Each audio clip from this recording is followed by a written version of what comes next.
The Russian Sleep Experiment.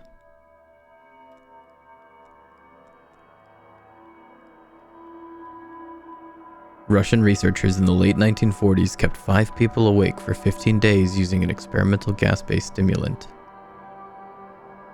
They were kept in a sealed environment to carefully monitor their oxygen intake so the gas didn't kill them, since in high concentrations it was toxic. This was before closed-circuit cameras, so they had only microphones and 5-inch thick glass porthole-sized windows into the chamber to monitor them. The chamber was stocked with books, cots to sleep on but no bedding, running water and toilet, and enough dried food to last all 5 for over a month.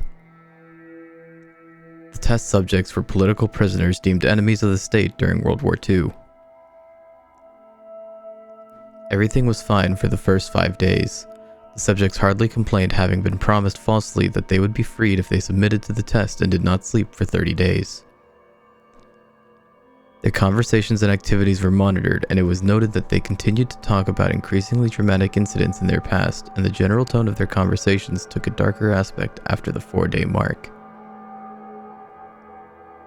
After 5 days, they started to complain about the circumstances and events that led them to where they were, and started to demonstrate severe paranoia.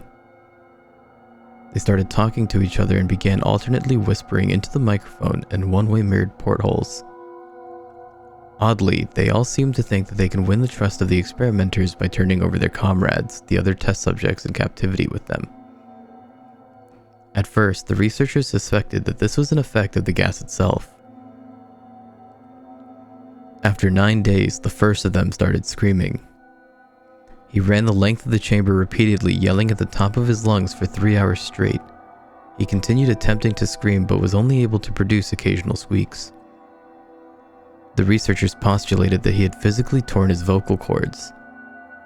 The most surprising thing about this behavior is how the other captives reacted to it, or rather, didn't react to it. They continued whispering to the microphones until the second of the captives started to scream. The 2 non-screaming captives took the books apart, smeared page after page with their own feces, and pasted them calmly over the glass portholes. The screaming promptly stopped, so did the whispering to the microphones. After 3 more days passed, the researchers checked the microphones hourly to make sure they were working, since they thought it was impossible that no sound could be coming with 5 people inside. The oxygen consumption in the chamber indicated that all 5 must still be alive. In fact, it was the amount of oxygen 5 people would consume at a very heavy level of strenuous exercise. On the morning of the 14th day, the researchers did something that they said they would not do to get a reaction from the captives. They used the intercom inside the chamber, hoping to provoke any response from the captives they were afraid were either dead or vegetables. They announced, "We are opening the chamber to test the microphones. Step away from the door and lie flat on the floor or you will be shot. Compliance will earn one of you your immediate freedom." To their surprise, they heard a single phrase in calm voice respond, "We no longer want to be freed." Debate broke out among the researchers and the military forces funding the research. Unable to provoke any more response using the intercom, it was finally decided to open the chamber at midnight on the 15th day. The chamber was flushed of the stimulant gas and filled with fresh air, and immediately voices from the microphones began to object. 3 different voices began begging, as if pleading for the life of loved ones, to turn the gas back on. The chamber was opened and soldiers sent in to retrieve the test subjects. They began to scream louder than ever, and so did the soldiers when they saw what was inside. 4 of the 5 subjects were still alive, although no one could rightly call the state that any of them were in life. The food rations past day 5 had not been so much as touched. There were chunks of meat from the dead test subjects' thighs and chests stuffed into the drain in the center of the chamber, blocking the drain and allowing 4 inches of water to accumulate on the floor. Precisely how much of the water on the floor was actually blood was never determined. All 4 surviving test subjects also had large portions of muscle and skin torn away from their bodies. The destruction of flesh and exposed bone on their fingertips indicated that the wounds were inflicted by hand, not with teeth as researchers initially thought. Closer examination of the position and angles of the wounds indicated that most, if not all of them, were self-inflicted. The abdominal organs below the ribcage of all 4 test subjects had been removed. While the heart, lungs, and diaphragm remained in place, the skin and most of the muscles attached to the ribs had been ripped off, exposing the lungs through the ribcage. All the blood vessels and organs remained intact. They had just been taken out and laid on the floor, fanning out around the eviscerated but still living bodies of the test subjects. The digestive tract of all 4 could be seen to be working, digesting food. It quickly became apparent that what they were digesting was their own flesh that they had ripped off and eaten over the course of days. Most of the soldiers were Russian special operatives at the facility, but still many refused to return to the chamber to remove the test subjects. They continued to scream to be left in the chamber and alternately begged and demanded that the gas be turned back on, lest they fall asleep.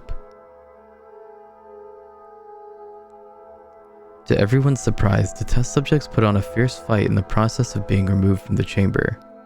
One of the Russian soldiers died from having his throat ripped out. Another was gravely injured by having his testicles ripped off and an artery in his leg severed by one of the test subjects' teeth. Another 5 of the soldiers lost their lives if you count the ones that committed suicide in the weeks following the incident. In the struggle, one of the 4 living subjects had his spleen ruptured and he bled out almost immediately. The medical researchers attempted to sedate him, but this proved impossible. He was injected with more than 10 times the human dose of a morphine derivative and still fought like a cornered animal, breaking the ribs and arm of one doctor. His heart was seen to beat for a full 2 minutes after he bled out, to the point there was more air in his vascular system than blood. Even after it stopped, he continued to scream and flail for another 3 minutes, struggling to attack anyone in reach and just repeating the word "more" over and over, weaker and weaker, until he finally fell silent. The surviving 3 test subjects were heavily restrained and moved to a medical facility, the 2 with intact vocal cords continuously begging for the gas, demanding to be kept awake. The most injured of the 3 was taken to the only surgical operating room that the facility had had. In the process of preparing the subject to have his organs placed back within his body, it was found that he was effectively immune to the sedative that they had given him to prepare him for surgery. He fought furiously against his restraints when the anesthetic gas was brought out to put him under. He managed to tear most of the way through a 4-inch wide leather strap on one wrist, even through the weight of a 200-pound soldier holding that wrist as well. It took only a little more anesthetic than normal to put him under, and the instant his eyelids fluttered and closed, his heart stopped.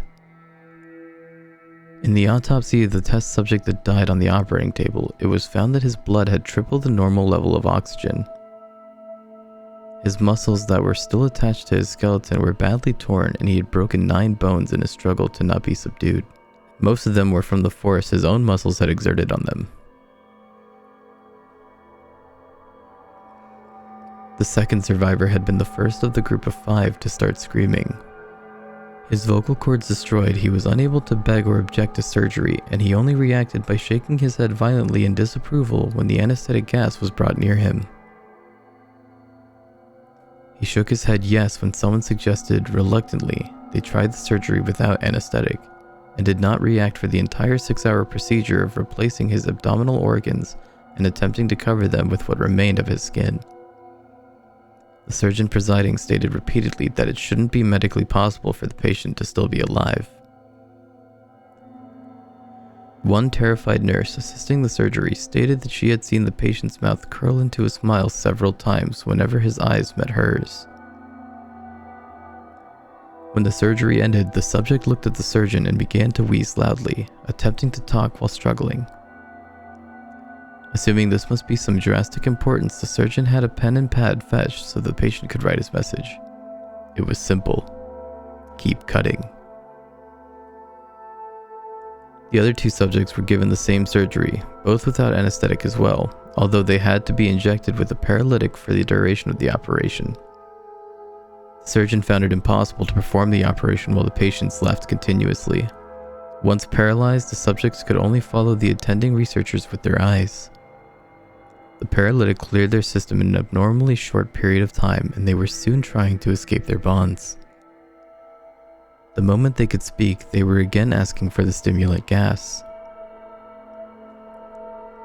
The researchers tried asking why they had injured themselves, why they had ripped their own guts out, and why they wanted to be given the gas again. Only one response was given: "I must remain awake." All 3 subjects' restraints were reinforced and were placed back into the chamber, awaiting determination as to what should be done with them. The researchers, facing the wrath of their military benefactors for having failed the stated goals of their project, considered euthanizing the surviving subjects. The commanding officer, an ex-KGB, instead saw potential and wanted to see what would happen if they were put back on the gas. The researchers strongly objected, but were overruled.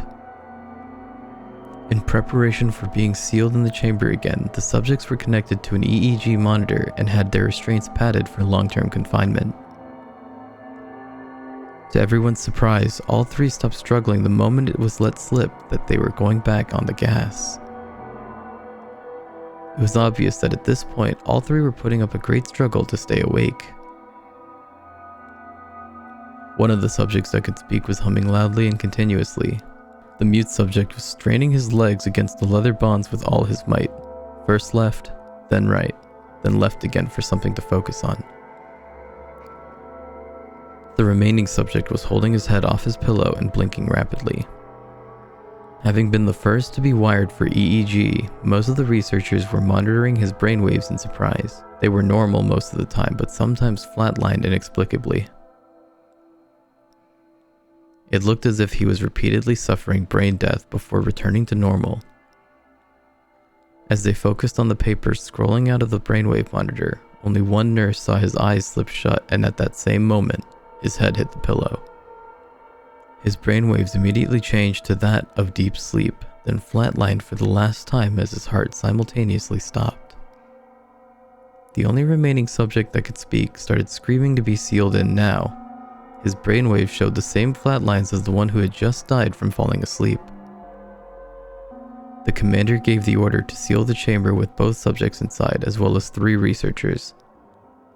One of the named 3 immediately drew his gun and shot the commander point blank between the eyes, then turned the gun on the mute subject and blew his brains out as well.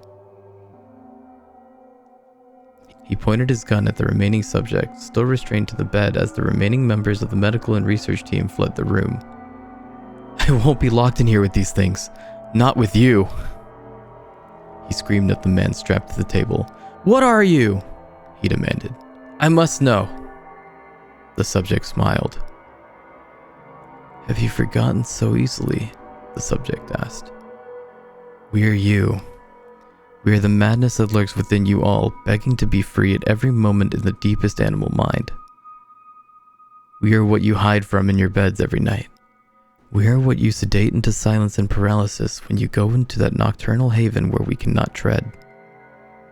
The researcher paused, then aimed at the subject's heart and fired. The EEG flatlined as the subject weakly choked out. "So nearly free."